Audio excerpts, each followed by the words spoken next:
ನಮಸ್ತೆ ಫ್ರೆಂಡ್ಸ್, ರಾಜ್ ಜಾಬ್ಸ್ಗೆ ಸ್ವಾಗತ. ಡಿಸ್ಟಿಕ್ ಏನು ಕೋರ್ಟ್ದಿಂದ ನೇಮಕಾತಿ ಆಗಿರುತ್ತೆ ನೋಡಿ. 27/1/2025 ಅರ್ಜಿ ಸಲ್ಲಿಸಲಿಕ್ಕೆ ಕೊನೆಯ ದಿನಾಂಕ ಆಗಿರುತ್ತೆ ನೋಡಿ. ಕೋರ್ಟ್ದಿಂದ ನೇಮಕಾತಿ ಹೊಸ ಸೂಚನೆ ಆಗಿರುತ್ತೆ. ಮೇಲ್ ಅಂಡ್ ಫಿಮೇಲ್ ಪುರುಷ ಮತ್ತು ಮಹಿಳಾ ಅಭ್ಯರ್ಥಿಗಳು ಇಬ್ಬರು ಅರ್ಜಿಗಳನ್ನ ಸಲ್ಲಿಸಬಹುದಾಗಿರುತ್ತೆ. ಸಂಪೂರ್ಣವಾಗಿ ಈ ಒಂದು ಹುದ್ದೆಗಳು ಸರ್ಕಾರಿ ಉದ್ಯೋಗಗಳು ಮತ್ತು ಕಾಯಂ ಉದ್ಯೋಗಗಳಾಗಿರ್ತವೆ ನೋಡಿ. ಫ್ರೆಂಡ್ಸನ್ನ ಈ ಒಂದು ನೋಟಿಫಿಕೇಶನ್ನ ನಮ್ಮ ಟೆಲಿಗ್ರಾಮ್ ಚಾನಲ್ ಇರುತ್ತೆ ನೋಡಿ, ಅಲ್ಲಿ ಹೋಗಿ ಡೌನ್ಲೋಡ್ ಮಾಡಿಕೊಂಡು ಇನ್ನೂ ಹೆಚ್ಚಿನ ಮಾಹಿತಿಯನ್ನು ತಿಳ್ಕೊಳ್ಬಹುದಾಗಿರುತ್ತೆ. ಬನ್ನಿ ಇದ್ರ ಬಗ್ಗೆ ಇನ್ನೂ ಮಾಹಿತಿಯನ್ನು ತಿಳಿಸ್ಕೊಡ್ತೀನಿ.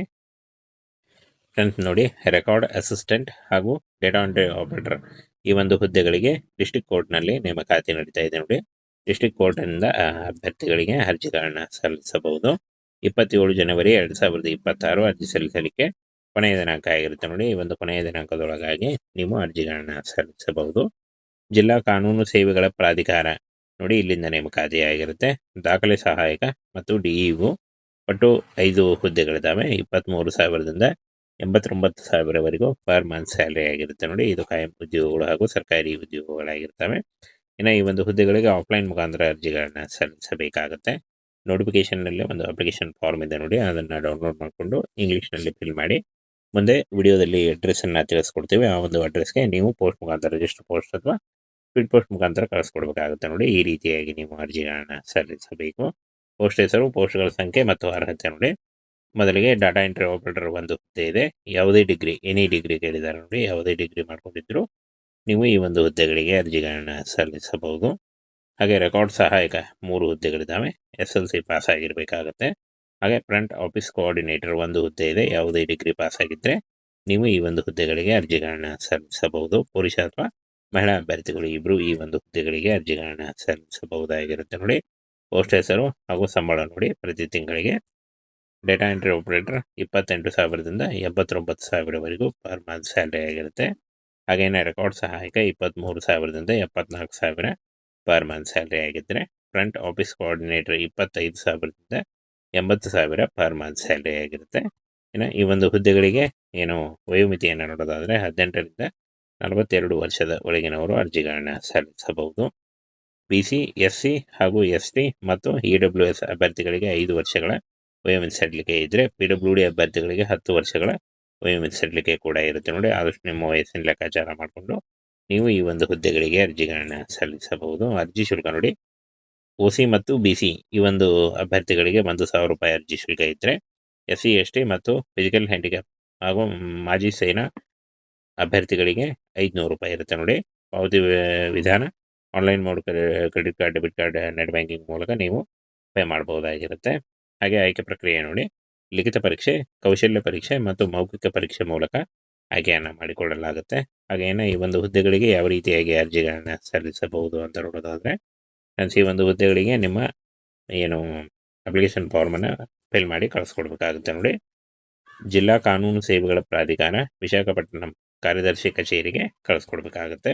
ಹಾಗೆ ಪ್ರಮುಖ ದಿನಾಂಕಗಳು ನೋಡಿ, 12/1/2026ರಿಂದ ಅರ್ಜಿ ಸಲ್ಲಿಕೆ ಶುರುವಾದರೆ 27 ಜನವರಿ 2026 ಅರ್ಜಿ ಸಲ್ಲಿಸಲು ಕೊನೆಯ ದಿನಾಂಕ ಆಗಿರುತ್ತೆ ನೋಡಿ. ಈ ಒಂದು ಕೊನೆಯ ದಿನಾಂಕದೊಳಗಾಗಿ ನೀವು ಅರ್ಜಿಗಳನ್ನ ಸಲ್ಲಿಸಬೇಕಾಗುತ್ತೆ. 27 ಜನವರಿ 2026 ಅಪ್ಲೈ ಮಾಡಲಿಕ್ಕೆ ಲಾಸ್ಟ್ ಡೇಟ್ ಆಗಿರುತ್ತೆ ನೋಡಿ. ಡಿಸ್ಟಿಕ್ ಏನು ಕೋರ್ಟ್ದಿಂದ ನೇಮಕಾತಿ ಆಗಿರುತ್ತೆ ನೋಡಿ. 27/1/2025 ಅರ್ಜಿ ಸಲ್ಲಿಸಲಿಕ್ಕೆ ಕೊನೆಯ ದಿನಾಂಕ ಆಗಿರುತ್ತೆ ನೋಡಿ. ಕೋರ್ಟ್ದಿಂದ ನೇಮಕಾತಿ ಹೊಸ ಸೂಚನೆ ಆಗಿರುತ್ತೆ. ಮೇಲ್ ಅಂಡ್ ಫಿಮೇಲ್ ಪುರುಷ ಮತ್ತು ಮಹಿಳಾ ಅಭ್ಯರ್ಥಿಗಳು ಇಬ್ಬರು ಅರ್ಜಿಗಳನ್ನ ಸಲ್ಲಿಸಬಹುದಾಗಿರುತ್ತೆ. ಸಂಪೂರ್ಣವಾಗಿ ಈ ಒಂದು ಹುದ್ದೆಗಳು ಸರ್ಕಾರಿ ಉದ್ಯೋಗಗಳು ಮತ್ತು ಕಾಯಂ ಉದ್ಯೋಗಗಳಾಗಿರ್ತವೆ ನೋಡಿ. ಫ್ರೆಂಡ್ಸನ್ನ ಈ ಒಂದು ನೋಟಿಫಿಕೇಶನ್ನ ನಮ್ಮ ಟೆಲಿಗ್ರಾಮ್ ಚಾನಲ್ ಇರುತ್ತೆ ನೋಡಿ, ಅಲ್ಲಿ ಹೋಗಿ ಡೌನ್ಲೋಡ್ ಮಾಡಿಕೊಂಡು ಇನ್ನೂ ಹೆಚ್ಚಿನ ಮಾಹಿತಿಯನ್ನು ತಿಳ್ಕೊಳ್ಬಹುದಾಗಿರುತ್ತೆ. ಬನ್ನಿ ಇದ್ರ ಬಗ್ಗೆ ಇನ್ನೂ ಮಾಹಿತಿಯನ್ನು ತಿಳಿಸ್ಕೊಡ್ತೀನಿ. ಫ್ರೆಂಡ್ಸ್ ನೋಡಿ, ರೆಕಾರ್ಡ್ ಅಸಿಸ್ಟೆಂಟ್ ಹಾಗೂ ಡೇಟಾ ಎಂಟ್ರಿ ಆಪರೇಟರ್ ಈ ಒಂದು ಹುದ್ದೆಗಳಿಗೆ ಡಿಸ್ಟ್ರಿಕ್ಟ್ ಕೋರ್ಟ್ನಲ್ಲಿ ನೇಮಕಾತಿ ನಡೀತಾ ಇದೆ ನೋಡಿ. ಡಿಸ್ಟ್ರಿಕ್ಟ್ ಕೋರ್ಟ್ನಿಂದ ಅಭ್ಯರ್ಥಿಗಳಿಗೆ ಅರ್ಜಿಗಳನ್ನ ಸಲ್ಲಿಸಬಹುದು.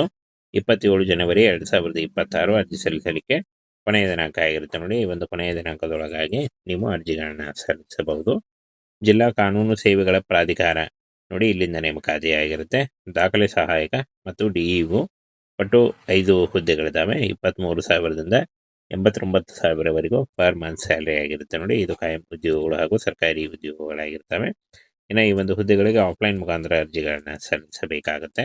ನೋಟಿಫಿಕೇಷನ್ನಲ್ಲಿ ಒಂದು ಅಪ್ಲಿಕೇಶನ್ ಫಾರ್ಮ್ ಇದೆ ನೋಡಿ, ಅದನ್ನು ಡೌನ್ಲೋಡ್ ಮಾಡಿಕೊಂಡು ಇಂಗ್ಲೀಷ್ನಲ್ಲಿ ಫಿಲ್ ಮಾಡಿ ಮುಂದೆ ವಿಡಿಯೋದಲ್ಲಿ ಅಡ್ರೆಸ್ಸನ್ನು ತಿಳಿಸ್ಕೊಡ್ತೀವಿ. ಆ ಒಂದು ಅಡ್ರೆಸ್ಗೆ ನೀವು ಪೋಸ್ಟ್ ಮುಖಾಂತರ ರಿಜಿಸ್ಟರ್ ಪೋಸ್ಟ್ ಅಥವಾ ಸ್ಪೀಡ್ ಪೋಸ್ಟ್ ಮುಖಾಂತರ ಕಳಿಸ್ಕೊಡ್ಬೇಕಾಗುತ್ತೆ ನೋಡಿ. ಈ ರೀತಿಯಾಗಿ ನೀವು ಅರ್ಜಿಗಳನ್ನು ಸಲ್ಲಿಸಬೇಕು.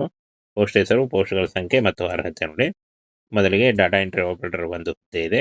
ಯಾವುದೇ ಡಿಗ್ರಿ, ಎನಿ ಡಿಗ್ರಿ ಕೇಳಿದ್ದಾರೆ ನೋಡಿ. ಯಾವುದೇ ಡಿಗ್ರಿ ಮಾಡ್ಕೊಂಡಿದ್ರು ನೀವು ಈ ಒಂದು ಹುದ್ದೆಗಳಿಗೆ ಅರ್ಜಿಗಳನ್ನು ಸಲ್ಲಿಸಬಹುದು.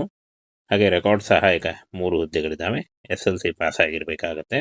ಹಾಗೆ ಫ್ರಂಟ್ ಆಫೀಸ್ ಕೋಆರ್ಡಿನೇಟರ್ ಒಂದು ಹುದ್ದೆ ಇದೆ. ಯಾವುದೇ ಡಿಗ್ರಿ ಪಾಸ್ ಆಗಿದ್ದರೆ ನೀವು ಈ ಒಂದು ಹುದ್ದೆಗಳಿಗೆ ಅರ್ಜಿಗಳನ್ನು ಸಲ್ಲಿಸಬಹುದು. ಪುರುಷ ಅಥವಾ ಮಹಿಳಾ ಅಭ್ಯರ್ಥಿಗಳು ಇಬ್ಬರು ಈ ಒಂದು ಹುದ್ದೆಗಳಿಗೆ ಅರ್ಜಿಗಳನ್ನು ಸಲ್ಲಿಸಬಹುದಾಗಿರುತ್ತೆ ನೋಡಿ. ಪೋಸ್ಟ್ ಹೆಸರು ಹಾಗೂ ಸಂಬಳ ನೋಡಿ. ಪ್ರತಿ ತಿಂಗಳಿಗೆ ಡೇಟಾ ಎಂಟ್ರಿ ಆಪರೇಟರ್ 28,000ದಿಂದ 89,000ವರೆಗೂ ಪರ್ ಮಂತ್ ಸ್ಯಾಲರಿ ಆಗಿರುತ್ತೆ. ಹಾಗೇನೇ ರೆಕಾರ್ಡ್ ಸಹಾಯಕ 23,000ದಿಂದ 74,000 ಪರ್ ಮಂತ್ ಸ್ಯಾಲರಿ ಆಗಿದ್ದರೆ, ಫ್ರಂಟ್ ಆಫೀಸ್ ಕೋಆರ್ಡಿನೇಟರ್ 25,000ದಿಂದ 80,000 ಪರ್ ಮಂತ್ ಸ್ಯಾಲರಿ ಆಗಿರುತ್ತೆ. ಇನ್ನು ಈ ಒಂದು ಹುದ್ದೆಗಳಿಗೆ ಏನು ವಯೋಮಿತಿಯನ್ನು ನೋಡೋದಾದರೆ 18ರಿಂದ 42 ವರ್ಷದ ಒಳಗಿನವರು ಅರ್ಜಿಗಳನ್ನು ಸಲ್ಲಿಸಬಹುದು. BC, SC ಹಾಗೂ ST ಮತ್ತು EWS ಅಭ್ಯರ್ಥಿಗಳಿಗೆ 5 ವರ್ಷಗಳ ವಯೋಮಿತಿ ಸಡಿಲಿಕೆ ಇದ್ದರೆ, PWD ಅಭ್ಯರ್ಥಿಗಳಿಗೆ 10 ವರ್ಷಗಳ ವಯೋಮಿತಿ ಸಡಿಲಿಕೆ ಕೂಡ ಇರುತ್ತೆ ನೋಡಿ. ಆದಷ್ಟು ನಿಮ್ಮ ವಯಸ್ಸಿನ ಲೆಕ್ಕಾಚಾರ ಮಾಡಿಕೊಂಡು ನೀವು ಈ ಒಂದು ಹುದ್ದೆಗಳಿಗೆ ಅರ್ಜಿಗಳನ್ನು ಸಲ್ಲಿಸಬಹುದು. ಅರ್ಜಿ ಶುಲ್ಕ ನೋಡಿ. OC ಮತ್ತು BC ಈ ಒಂದು ಅಭ್ಯರ್ಥಿಗಳಿಗೆ 1,000 ರೂಪಾಯಿ ಅರ್ಜಿ ಶುಲ್ಕ ಇದ್ದರೆ, SC, ST ಮತ್ತು ಫಿಸಿಕಲ್ ಹ್ಯಾಂಡಿಕ್ಯಾಪ್ ಹಾಗೂ ಮಾಜಿ ಸೇನಾ ಅಭ್ಯರ್ಥಿಗಳಿಗೆ 500 ರೂಪಾಯಿ ಇರುತ್ತೆ ನೋಡಿ. ಪಾವತಿ ವಿಧಾನ online mode, credit card, debit card, net banking ಮೂಲಕ ನೀವು ಪೇ ಮಾಡಬಹುದಾಗಿರುತ್ತೆ. ಹಾಗೆ ಆಯ್ಕೆ ಪ್ರಕ್ರಿಯೆ ನೋಡಿ. ಲಿಖಿತ ಪರೀಕ್ಷೆ, ಕೌಶಲ್ಯ ಪರೀಕ್ಷೆ ಮತ್ತು ಮೌಖಿಕ ಪರೀಕ್ಷೆ ಮೂಲಕ ಆಯ್ಕೆಯನ್ನು ಮಾಡಿಕೊಳ್ಳಲಾಗುತ್ತೆ. ಹಾಗೆಯೇ ಈ ಒಂದು ಹುದ್ದೆಗಳಿಗೆ ಯಾವ ರೀತಿಯಾಗಿ ಅರ್ಜಿಗಳನ್ನು ಸಲ್ಲಿಸಬಹುದು ಅಂತ ನೋಡೋದಾದರೆ, ಈ ಒಂದು ಹುದ್ದೆಗಳಿಗೆ ನಿಮ್ಮ ಏನು ಅಪ್ಲಿಕೇಶನ್ ಫಾರ್ಮನ್ನು ಫಿಲ್ ಮಾಡಿ ಕಳಿಸ್ಕೊಡ್ಬೇಕಾಗುತ್ತೆ ನೋಡಿ. ಜಿಲ್ಲಾ ಕಾನೂನು ಸೇವೆಗಳ ಪ್ರಾಧಿಕಾರ, ವಿಶಾಖಪಟ್ಟಣಂ ಕಾರ್ಯದರ್ಶಿ ಕಚೇರಿಗೆ ಕಳಿಸ್ಕೊಡ್ಬೇಕಾಗುತ್ತೆ. ಹಾಗೆ ಪ್ರಮುಖ ದಿನಾಂಕಗಳು ನೋಡಿ. 12/1/2026ರಿಂದ ಅರ್ಜಿ ಸಲ್ಲಿಕೆ ಶುರುವಾದರೆ 27 ಜನವರಿ 2026 ಅರ್ಜಿ ಸಲ್ಲಿಸಲು ಕೊನೆಯ ದಿನಾಂಕ ಆಗಿರುತ್ತೆ ನೋಡಿ. ಈ ಒಂದು ಕೊನೆಯ ದಿನಾಂಕದೊಳಗಾಗಿ ನೀವು ಅರ್ಜಿಗಳನ್ನು ಸಲ್ಲಿಸಬೇಕಾಗುತ್ತೆ. 27 ಜನವರಿ 2026 ಅಪ್ಲೈ ಮಾಡಲಿಕ್ಕೆ ಲಾಸ್ಟ್ ಡೇಟ್ ಆಗಿರುತ್ತೆ ನೋಡಿ.